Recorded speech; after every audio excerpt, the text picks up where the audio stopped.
Subscribe our YouTube channel and watch our videos. علماء یہود کے اسلام قبول کرنے میں سب سے بڑی رکاوٹ ان کی آمدنی تھی۔ اعوذ باللہ من الشیطان الرجیم، بسم اللہ الرحمن الرحیم، واستعینوا بالصبر والصلاة وإنها لكبيرة إلا على الخاشعين صدق اللہ العظیم۔ واستعینوا اور مدد طلب کرو، مدد مانگو، بالصبر صبر سے، والصلاة اور نماز سے، وَإِنَّا لَكَبِيرَةٌ إِلَّا عَلَى الْخَاشِعِينَ اور بے شک اور البتہ بے شک یہ نماز یعنی کہ نماز البتہ لکبیرۃ بھاری ہے، بڑی ہے، یعنی کہ مشکل ہے، الا علی الخاشعین مگر انہی لوگوں پر جو عاجز ہیں۔ واستعینوا بالصبر والصلاة یعنی مدد مانگو صبر کے ساتھ، یعنی کہ صبر اختیار کرو، اپنی لذات اور شہوات پر قابو حاصل کرو، اس سے حب مال کٹ جائے گی، کیونکہ مال کی محبت اسی لیے پیدا ہوتی ہے کہ مال لذات اور شہوات کو پورا کرنے کا ذریعہ ہے۔ یہ 8واں امر ہے۔ علماء یہود کے اسلام قبول کرنے میں سب سے بڑی رکاوٹ ان کی آمدنی تھی، جو انہیں معتقدین کے ذریعے حاصل ہوتی تھی، اور اسی طرح ان کی شان و شوکت اور ریاست و سیادت جو عوام پر قائم تھی۔ اسلام قبول کرنے کے بعد ان سب چیزوں سے ہاتھ دھونے پڑتے، اور ساتھ ہی حرام خوری کی وجہ سے ان کے دل مردہ ہو چکے تھے، ان کے دلوں سے خوف خدا اور احساس حق بالکل محو ہو چکا تھا۔ اس آیت میں اللہ رب العزت نے اس بیماری کا علاج بیان فرمایا ہے کہ صبر اور نماز کی پابندی سے تم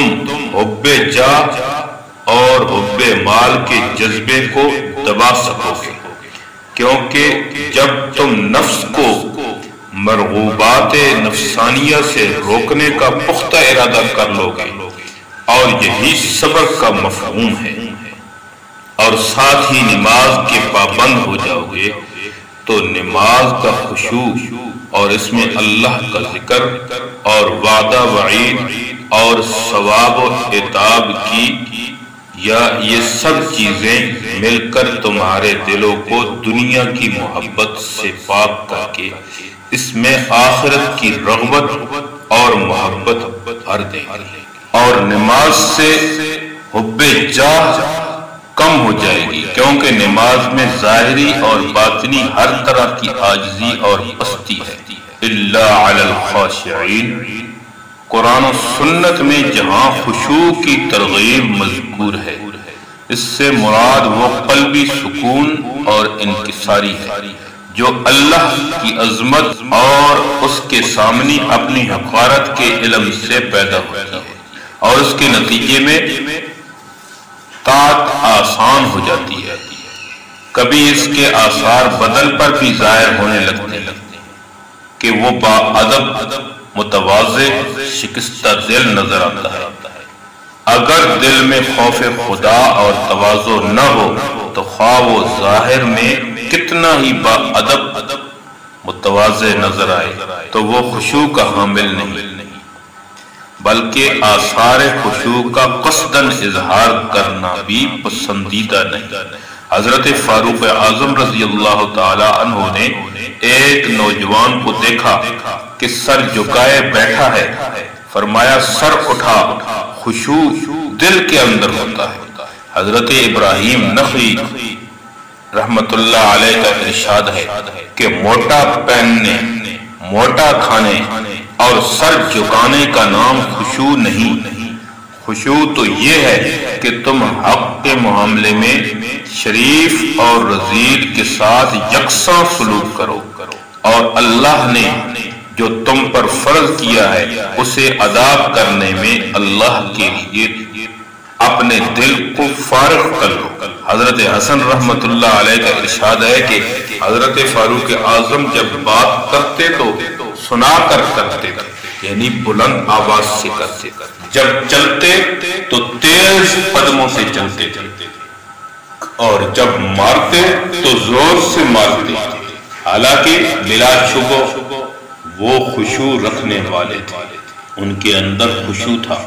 خلاصہ یہ ہے کہ اپنے قصد و اختیار سے خاشعین کی سی صورت بنانا شیطان اور نفس کا دھوکہ ہے اور مذموم ہے۔ ہاں، اگر بے اختیار یہ کیفیت ظاہر ہو جائے تو یہ ایک عذر ہے، اس میں وہ معذور ہے۔ خشوع کے ساتھ ایک دوسرا لفظ خضوع بھی استعمال ہوتا ہے، یعنی خشوع کے ساتھ خضوع بھی استعمال ہوتا ہے۔ قرآن کریم میں بھی بار بار آیا ہے۔ یہ دونوں لفظ تقریباً ہم معنی ہیں،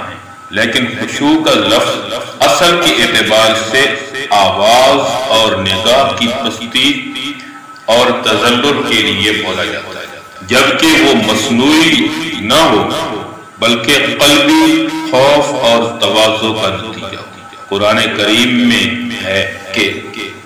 خشعت الاصوات، آوازیں پست ہو گئی، اور خضوع کا لفظ بدن کے تواضع اور انکساری کے لیے استعمال ہوتا ہے۔ قرآن کریم میں ارشاد ہے وَذَلَّتْ أَعْنَاقَهُمْ لَعَا خَاضِعِينَ، پس ان کی گردنیں اس کے سامنے جھک گئی۔ تو نماز میں خشوع کی تاکید قرآن و سنت میں بار بار آئی ہے۔ قرآن کریم کا ارشاد ہے وَأَقِمِ الصَّلَاةَ لِذِكْرِي، نماز قائم کر مجھے یاد کرنے کے لیے۔ اور ظاہر ہے کہ غفلت یاد کرنے کی ضد ہے۔ جو نماز میں اللہ جل شانہ سے غافل ہے وہ اللہ کو یاد کرنے کا فریضہ ادا نہیں کر رہا۔ ایک اور آیت میں ارشاد ہے وَلَا تَكُن مِّنَ الْغَافِلِينَ، اور تم غافلوں میں سے نہ ہو۔ رسول اللہ صلی اللہ علیہ وسلم کا ارشاد ہے نماز تو صرف تمسکن اور تواضع ہی ہے، جس کا ظاہری مطلب یہ ہے کہ جب تواضع دل میں نہ ہو تو وہ نماز نہیں۔ ایک اور حدیث میں ہے کہ جس کی نماز اسے بے حیائی اور برائیوں سے نہ روک سکے وہ اللہ سے دور ہی ہوتا جاتا ہے،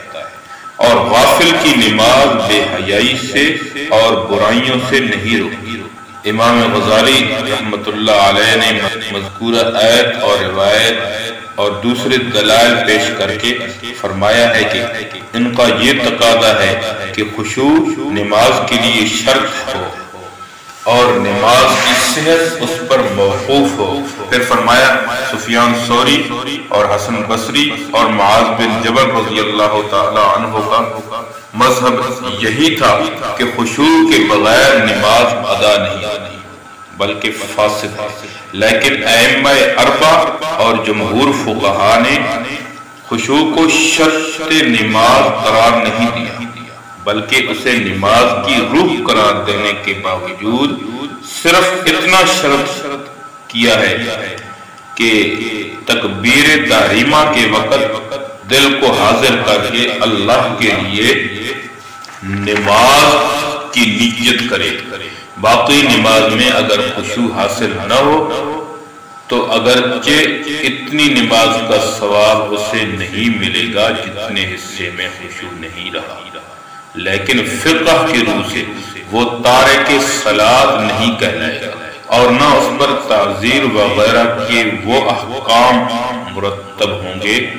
جو تارک سنت پر لگتے ہیں۔ حضرت امام غزالی رحمت اللہ علیہ نے اس کی یہ وجہ بیان فرمائی ہے کہ فقہا باطنی احوال اور قلبی کیفیات پر حکم نہیں لگاتے بلکہ وہ صرف